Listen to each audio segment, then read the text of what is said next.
So FERC oversees those other regions because electricity as that commodity crosses state lines, triggers interstate commerce clause, but that's just not the case with ERCOT. Do you think with ERCOT existing that other states might consider copying that idea and creating their own kind of energy systems, or is that not sustainable? I mean, it would be possible. You'd have to sever parts of the grid from each other. I mean, or at least convert the connections that cross state lines into direct current power. Because Texas is actually technically connected to other regions, but instead of it being alternating current at the same frequency, it is first converted into direct current, and then excuse me, it's first converted into direct current, and then that direct current is what is moved across state lines and is reconverted back into alternating current. And FERC has decided that that doesn't count as interstate commerce, and so you would have other states would have to replicate something similar to that.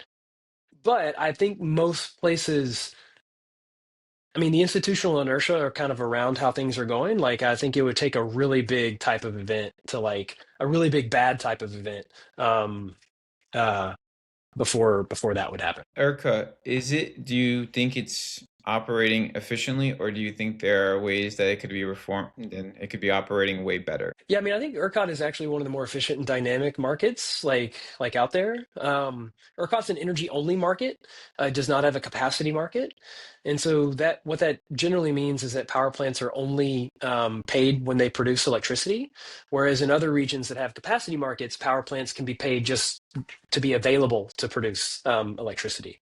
And if you're going to pay someone to be available to produce electricity, you have to make kind of like an administrative choice as to how much of that you want to procure.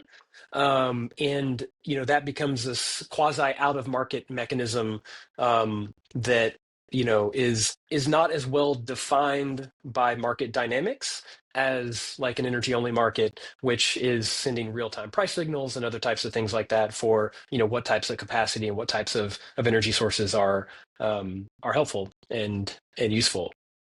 And I mean, in general, ERCOT can build transmission like twice as fast as other regions. One of this is because we don't have to abide by FERC rules and regulations, things like that. We generally can build power plants much faster.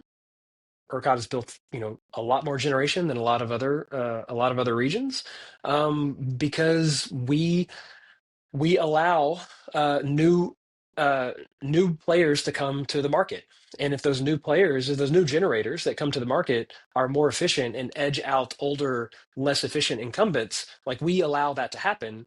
Whereas some other regions, if they're fully integrated, you might not want that to happen.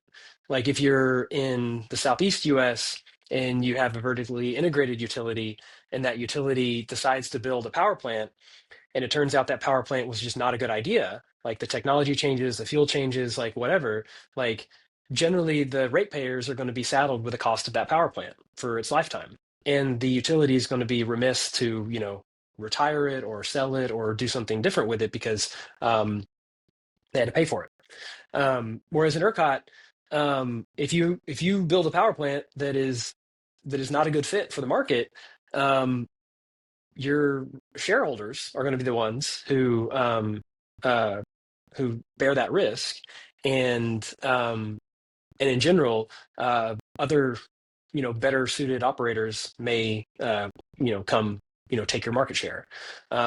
But that allows for a more dynamic and kind of a faster evolution of the system, and it generally drives more efficiencies that way because the market's going to tend towards more efficient outcomes.